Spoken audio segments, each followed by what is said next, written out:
far as the hierarchy of best weeks of college football, this isn't quite what week 2 was in week 4, but it was still a pretty solid week of college football. You got a couple of near upsets, a couple of teams looking like national championship contenders that in the preseason we might have doubted whether or not they were national championship contenders.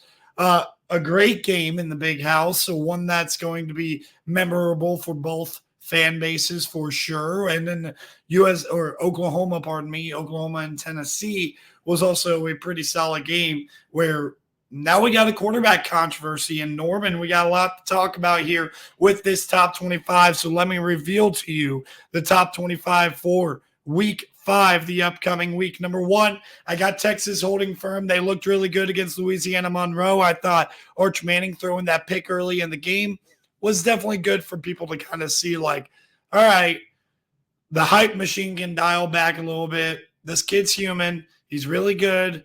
He will be really good. Probably not better than Quinn right now. Number 2, Ohio State. They're 2 running backs, 20 carries, 249 yards. That's 12.5 yards per carry.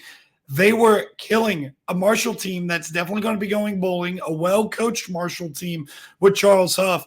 This is going to be the first year for Marshall, by the way, in a couple of years that they have not beaten a Power 4 opponent. They had their real chance and real shot against Virginia Tech a week ago, and they ended up falling short. In this game, I thought they fought hard. Stone Earl was an absolute gamer, but Ohio State was just too much. Almost covered. It was actually a Marshall cover, but Ohio State almost came out on top of that cover.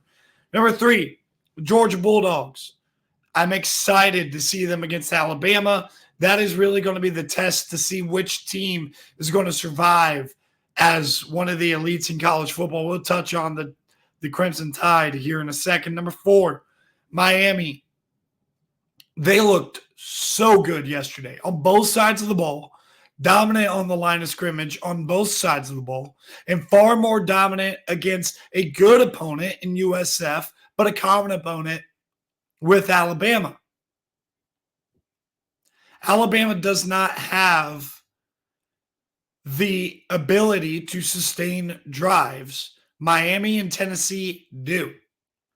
They hit big explosive plays, but it's all or nothing, it almost seems. And Alabama during this bye week has to figure that out, because I don't think that Georgia is going to allow 3 or 4 explosive plays, but it seems like that's what it's going to maybe take for Alabama to beat Georgia.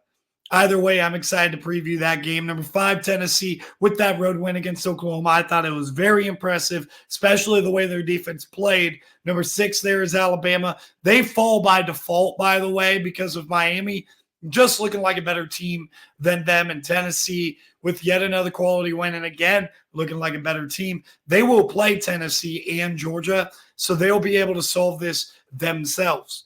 Number 7, the Ole Miss Rebels. Again, fell a spot basically by default. They haven't played anybody.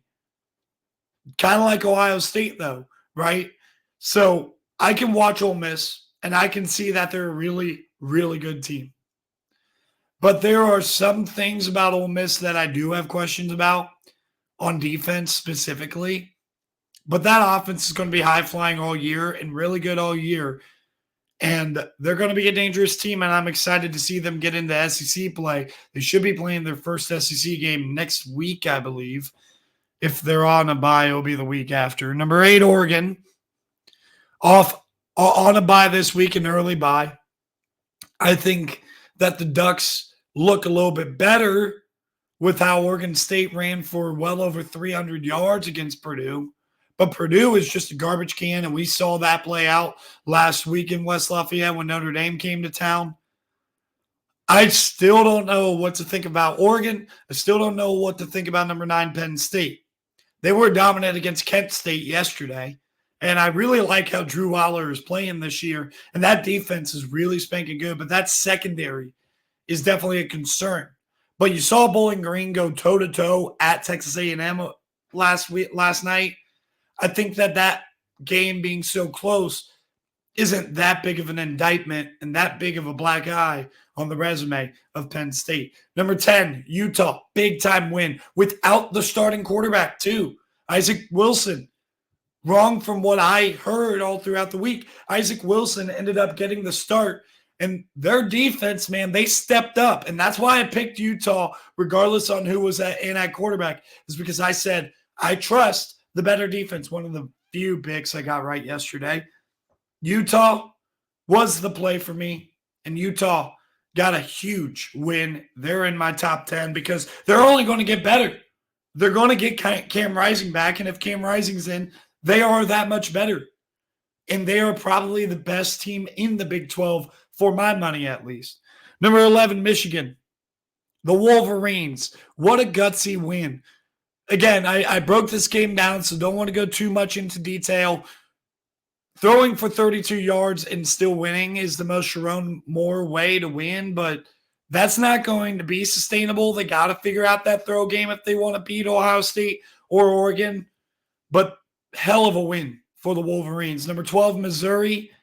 They dropped 5 spots for me, or 4 spots, something like that. I think I might have had them at 8 last week.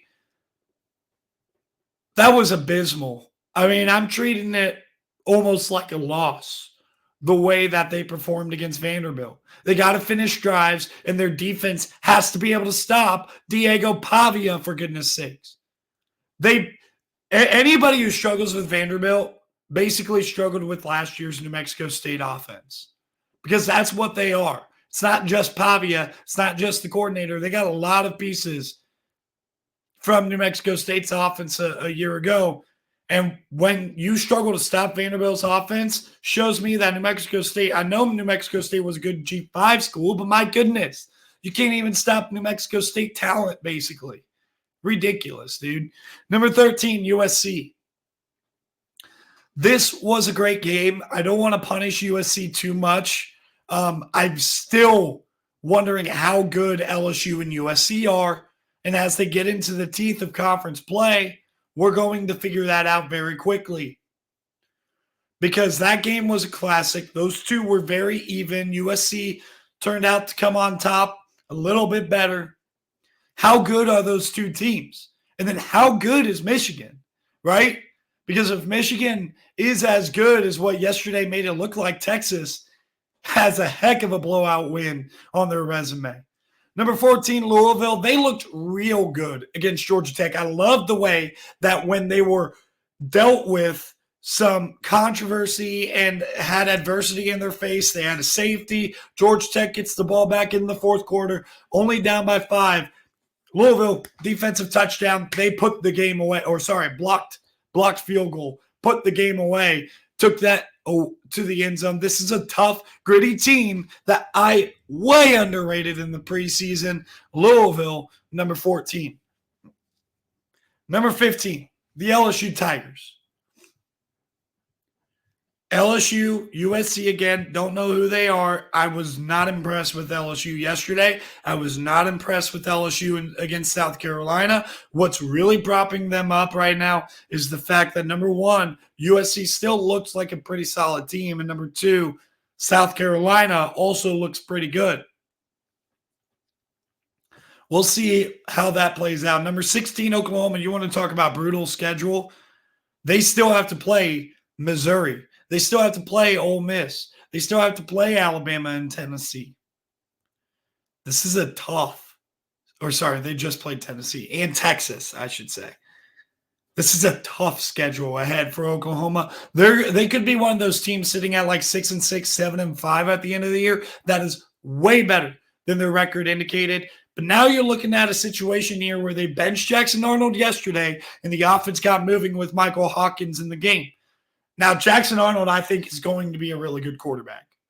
And I thought it was a little bit premature, and I was ready to make a TikTok video ranting about how dumb that coaching staff was for not letting Jackson Arnold play through his issues. But then I realized, this quarterback battle was a lot closer than the public knew.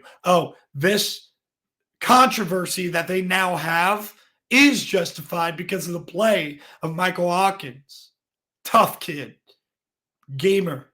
Fantastic kid, going to give you a chance to win. And I hope Jackson Arnold, buddy, if you are somehow one of the people that stumble across this video, send the message to Jackson Arnold. Stick it out. Be a good teammate. Figure it out at the end of the year. Be bought in to Oklahoma having success in their first year in the SEC. That's what you have to do. That's what you have to do if you're Jackson Arnold. Number 17, Iowa State.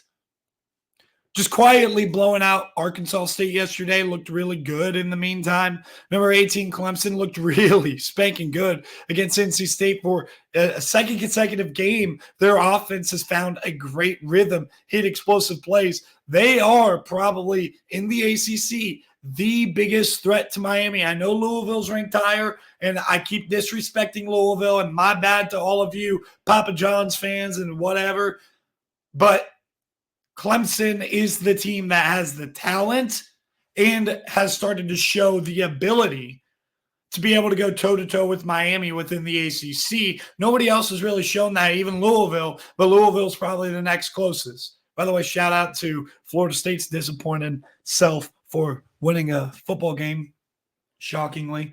Number 19, Oklahoma State. Listen, their offense got shut down. They need to figure out how to run the ball. Ollie Gordon is the best running back for anybody's money in the country, and you can't run the ball. Figure it out. It's not Ollie Gordon's fault. They got to figure out a way schematically to be able to work around their deficiencies on the offensive line.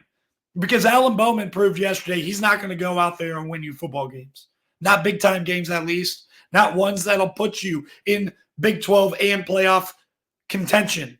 And that's where you want to be if you're Mike Gundy right now. That defense is not good enough for Alan Bowman to have all that pressure. So they got to figure out how to run the ball and possess the ball. For the most part, I don't even know what the final numbers were, but it seemed like Utah had the ball for the most part in that ball game more of the time.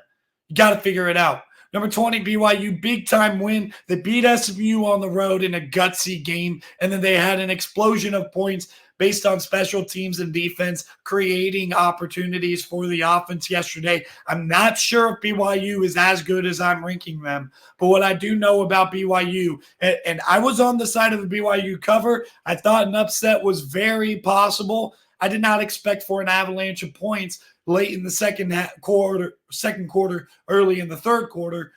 I still think Kansas State's a really good team, and BYU is going to get propped up as a result. Number 21, Illinois. What a big-time win on the road against Nebraska. They got a tough schedule coming up. They got to play Penn State, Michigan, and Oregon. But they're a really good team and definitely going to be a tough out for any of those three teams. They play pretty solid defense. They're not as good as they had been, but they're better on the offensive side of the ball. I'd said Zachary Franklin has to be a player that steps up. He stepped up big time for Illinois, but Pat Bryant also got his. And Luke Altmaier looks like a very good quarterback. They have a running back by committee system that they have that works for them. Illinois, very good team. UNLV, also a very good team.